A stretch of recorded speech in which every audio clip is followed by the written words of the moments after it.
Hi అండి, అందరూ ఎలా ఉన్నారు? ఈరోజు నేను మరో లంచ్ బాక్స్ రెసిపీ చెప్తున్నానండి. ఇది పిల్లలకు కూడా చాలా మంచిది. ఇవాళ నేను చేస్తుంది డ్రై వేప పువ్వు రైస్ అండి.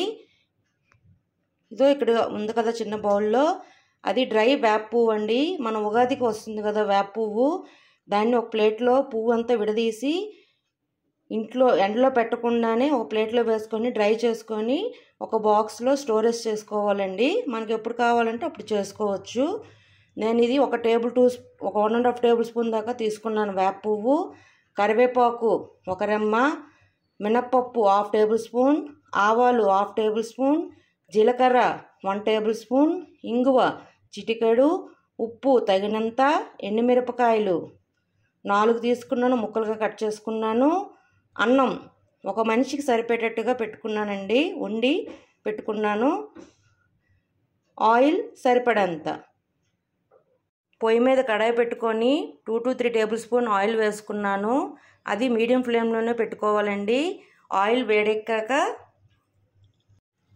వేడెక్కాక మినప్పప్పు, ఆవాలు, జీలకర్ర, ఎండుమిరపకాయలు, కరివేపాకు, ఇంగువ అన్నీ వేసి లో ఫ్లేమ్లోనే ఆ చిల్లీ కూడా బాగా రోస్ట్ అయిపోవాలండి. రెడ్ చిల్లీ, కరివేపాకు అన్నీ బాగా రోస్ట్ అయ్యేటట్టుగా వేపుకోవాలి. చూడండి, ఈ విధంగా వేసుకొని బాగా ఫ్రై అయ్యాక వేపుకుందాం. పోపు బాగా వేగిందండి. ఈ పోపు ఏంటంటే మనం ఎండుమిరపకాయలు, కరివేపాకు కూడా బాగా క్రిస్పీగా అయిపోతుంది కదా, మనం అన్నంతో కూడా తినగలిగే వాళ్ళు తినేస్తారండి. ఇప్పుడు వేప పువ్వు వేసుకుందాం. ఇది కూడా బాగా ఫ్రై అయ్యేదాకా వేయించుకోవాలి. ఈ వేప పువ్వు చాలా మంచిదండి పిల్లలకి. ఇప్పుడు వర్షాకాలం కదా, పిల్లల్లో కడుపులో ఏదైనా చెడు ఉన్నా, పొట్ట పురుగులు ఉన్నా, ఏదున్నా ఇవి తింటే తొందరగా వాళ్ళకి బాగుంటుంది. మోషన్ కూడా ప్రాబ్లం కూడా రాదు వాళ్ళకి. ఇది చాలా మంచిది పిల్లలకి కానీ పెద్దవాళ్ళకి కానీ. నేను ప్రతి నెల మా పిల్లలకి ఇస్తానండి. ఇది చాలా మంచిది పిల్లలకి.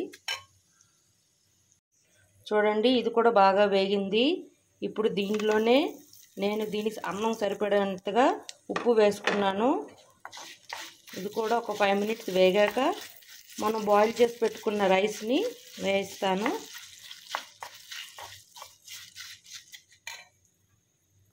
ఇది బాగా ఫ్రై అయిపోయింది. ఇప్పుడు దీనిలో మనం రైస్ వేసుకుని శుభ్రంగా మిక్స్ చేసుకొని 5 to 10 మినిట్స్ తర్వాత ఆఫ్ చేసుకొని సర్వింగ్ బౌల్లో తీసుకొని సర్వ్ చేసుకోవడమేనండి. చేసుకొని 5 మినిట్స్ తర్వాత గ్యాస్ ఆఫ్ చేసుకోవచ్చు. దీంట్లో మీకు కావాలంటే వెల్లుల్లిపాయలు కూడా వేసుకొని వేయించుకోవచ్చండి. నేనైతే వేయలేదు. అయిపోయిందండి. ఇప్పుడు గ్యాస్ ఆఫ్ చేసుకొని సర్వింగ్ బౌల్లోకి తీసుకుందాం. వేడి వేడి వేపాకు రైస్ రెడీ అండి. మీకు నచ్చినట్లయితే like, share and subscribe. Bye.